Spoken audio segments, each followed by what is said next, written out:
At 19, I thought I understood what hard work meant. I believed it was waking up before sunrise to catch the first bus to college, sitting through endless lectures, working evening shifts at a grocery store, and staying awake until 2 in the morning finishing assignments. I believed success was simple. Work hard enough, and life would eventually reward you. I couldn't have been more wrong. The day everything changed began like every other Tuesday. Rain tapped softly against the windows as I hurried across campus, clutching my backpack over my head. My economics professor droned on about investments while I secretly calculated how many hours I'd need to work that weekend to pay next semester's tuition. My phone vibrated. Dad calling. He never called during class. Something immediately felt wrong. I excused myself and answered in the hallway. Dad. Silence. Then I heard him breathing. Heavy. Broken. Come home, he whispered. The line went dead. I ran. I didn't wait for another lecture. I didn't think about attendance. I sprinted through the rain toward the bus station, my shoes soaking through with every step. Our apartment building looked unusually crowded. 2 black SUVs sat outside. Neighbors stood in the hallway pretending not to stare. When I reached our door, it was open. Inside, strangers in expensive suits were carrying furniture out of the living room. Our television, the dining table, even my mother's old piano. What are you doing? I shouted. One of the men barely looked at me. Asset seizure. I froze. Dad sat motionless on the couch, or what was left of it. His hands trembled as he stared at the floor. Mom was crying quietly beside him. I had never seen my father look so small. Dad. He couldn't meet my eyes. I lost it.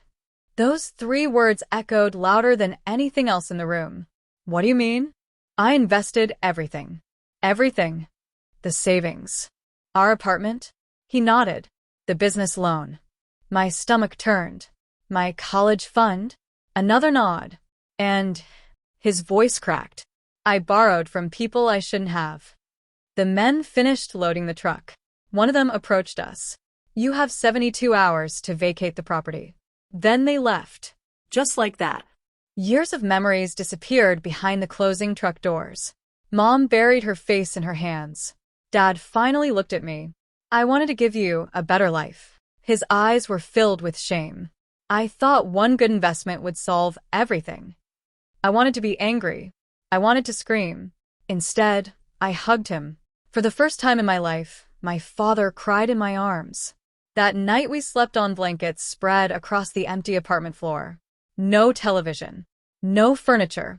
No refrigerator humming in the background. Only silence. Around midnight, I heard my parents whispering. We can't pay. They'll come back. What about Ethan? I don't know. My name sounded heavier than ever before.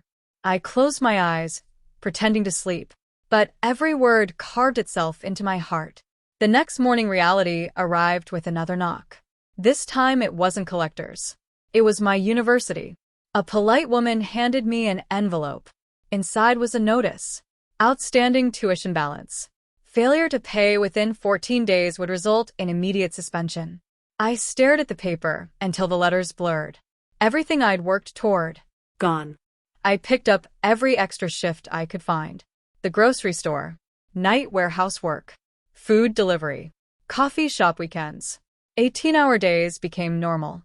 Still, it wasn't enough. Debt grows faster than exhaustion. Every paycheck disappeared before it reached my bank account. Collection agencies called every morning. Dad stopped answering his phone entirely. Mom quietly sold her wedding jewelry. Even that barely made a difference. One Friday evening, after another 12-hour shift, I sat alone outside the grocery store. My hands were covered in tiny cuts from unpacking boxes.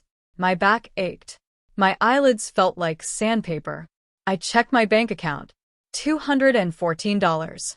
Outstanding family debt? More than $180,000. I laughed. Not because anything was funny, because I finally understood how powerless a person could feel. No amount of honest work could save us now. As I prepared to leave, someone spoke behind me. You look like you've given up. I turned. A sharply dressed woman stood beneath a black umbrella. She looked to be in her late 20s. Elegant. Confident. the kind of person who never seemed rushed by life. She smiled politely. I've been looking for you, Ethan. I frowned. Do I know you? No.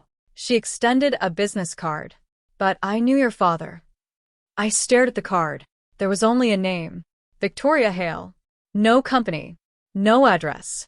No phone number. Just her name embossed in silver. I have an opportunity, she said calmly. The kind that could erase every debt your family owes. My heart skipped. There has to be a catch. There always is. She smiled again. But I believe you're hardworking enough to earn it. Before I could ask another question, she handed me a sealed envelope. Read it when you're alone. Then she walked away into the rain, leaving me standing beneath the flickering streetlight, holding the only thing that might save my family, or destroy what remained of my life. I didn't open the envelope until I reached the tiny motel room where my parents and I were staying. The room smelled faintly of old carpet and detergent, and the rain outside drummed steadily against the window. My father sat silently at the small table, staring into an untouched cup of coffee. I slipped into the bathroom, locked the door, and carefully broke the seal. Inside was a single sheet of paper. Mr. Ethan Carter, I am prepared to pay every legal debt your family owes, including your university tuition, in exchange for 1 year of employment under contract. The work is demanding, confidential, and requires complete commitment. If you complete the contract, every debt will be cleared. If you quit, the agreement is void. Meet me tomorrow at 9 a.m. Victoria Hale. Attached to the letter was a keycard with the name of an upscale office tower downtown. No job description. No salary. Just a promise. It sounded too good to be true, which usually meant it wasn't. The next morning, I almost didn't go. I spent an hour convincing myself it had to be some kind of scam. But every time I looked at my exhausted parents, I remembered the empty apartment and the debt notices stacked on the motel dresser. At exactly 9 o'clock, I stepped into the marble lobby of Hale Enterprises. Everything gleamed. Polished floors, glass walls. People in tailored suits moved with quiet confidence. A receptionist smiled. Mr. Carter? I nodded. Miss Hale is expecting you. She led me to the top floor. The elevator doors opened into an office overlooking the entire city. Victoria Hale stood by the window. She didn't turn immediately. Beautiful view, isn't it? It is. It reminds me that every person down there believes they're in control of their own life. She finally faced me. Most of them aren't. She gestured toward a chair. Sit. She studied me for several seconds. You've worked 3 jobs. I blinked. You check my background? I check everyone's. You've never missed a university exam. Yes. You've never been arrested. No. You've never abandoned your responsibilities. I try not to. A faint smile crossed her face. Good. She slid a thick folder across the desk. This is the contract. I opened it. The first page explained the basics. 1 year. Housing provided. All expenses covered. Complete confidentiality. Professional training required. My family's debts would be paid directly to the creditors. It looked surprisingly legitimate. Then I reached page 7. I frowned. What does this mean? Victoria folded her hands. My company operates several historical hotels and theatrical venues. I looked back down. The employees portray characters? Exactly. You'll be trained as a performer. That's all. Not quite. She hesitated. Our productions require absolute authenticity. I kept reading. The role she'd assigned me involved portraying a young maid in an immersive historical performance. I looked up. You want me to play a female character? It's acting. I've never acted. You'll be trained. I laughed nervously. You've got the wrong person. I don't think I do. Victoria walked toward a bookshelf. You know why I chose you? No. Because you're desperate enough to work harder than anyone else. Her words stung because they were true. You'll receive lessons in movement, voice, etiquette, and stage makeup. I shifted uneasily. This is unusual. So are your circumstances. Silence filled the room. She wasn't threatening me. She wasn't forcing me. She was simply presenting a choice. You can walk away. She pushed the contract toward me. No consequences. But if you stay, my family's debt disappears. She nodded. That evening I returned to the motel. Dad noticed the folder immediately. What is it? A job offer. His tired eyes brightened. What kind? I hesitated. It's performance work. He looked confused. They'll train me. Is it legal? Yes. Safe.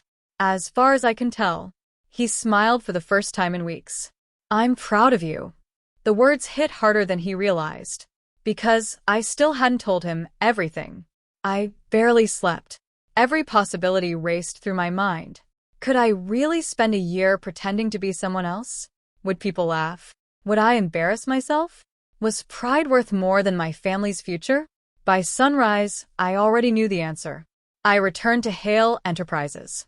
Victoria was waiting. Have you decided? I took a deep breath. I'll do it. She didn't smile. Instead, she extended her hand.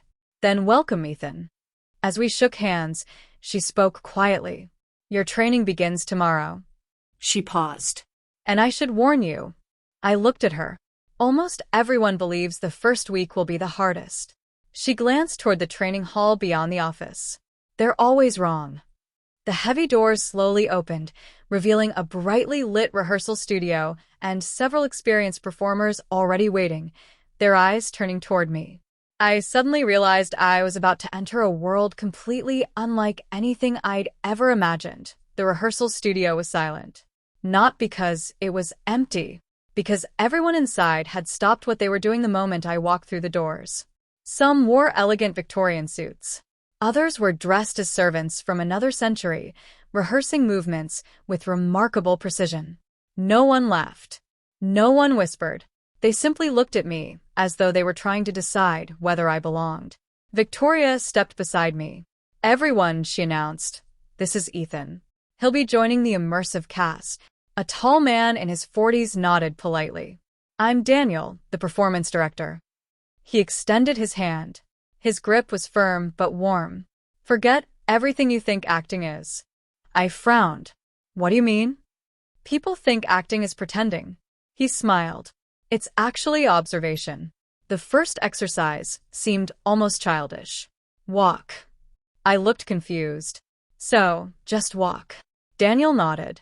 Across the room. I did. When I reached the other side, he simply said, again. I repeated it. Again. 5 minutes later, I was still walking. Finally, I asked, what am I doing wrong? He folded his arms. You're trying to look confident. I am. That's the problem. The room grew quiet. You've spent your entire life hiding your exhaustion. His words landed harder than I expected. You carry responsibility in your shoulders. You apologize with your posture. You expect bad news before anyone speaks. I stared at him. How could he know all that? Just from the way I walked? The following hours weren't about costumes or makeup. They were about posture, breathing, eye contact, balance. Every movement had purpose. Every gesture told a story. By lunchtime, my legs burned. This is harder than unloading trucks, I admitted. Daniel laughed. I told you. Victoria observed everything from a balcony, overlooking the rehearsal floor. She rarely interrupted. But when she did, everyone listened. Near the end of the day, she descended the stairs. Tomorrow, she said, you'll begin character work. She handed me a leather-bound notebook. Inside were pages describing the fictional life of the hotel maid I would portray. Her family, her dreams, her fears. This isn't a disguise, Victoria explained. It's a person. You can't convince an audience she's real, unless you believe it first. That evening I returned to the staff residence provided by the company. It was far nicer than the motel. For the first time in weeks, my parents had a comfortable place to stay while I trained. Dad looked healthier already. Creditors had stopped calling. The first debt payments had actually gone through. Victoria had kept her promise. That realization made the contract feel even heavier. I couldn't quit now. Too many people were depending on me. Late that night, I opened the notebook again. The final page contained a handwritten sentence. Not printed. Written. In elegant blue ink. Hard work isn't becoming someone else. It's discovering how much of yourself you're willing to sacrifice for the people you love. There was no signature, only those words. I read them over and over. Then I noticed something strange. Tucked inside the back cover was an old photograph. A young woman, about my age, standing in the very same rehearsal hall. On the back, someone had written only one date, 10 years ago. And beneath it, a single sentence that sent a chill through me. She never finished her contract.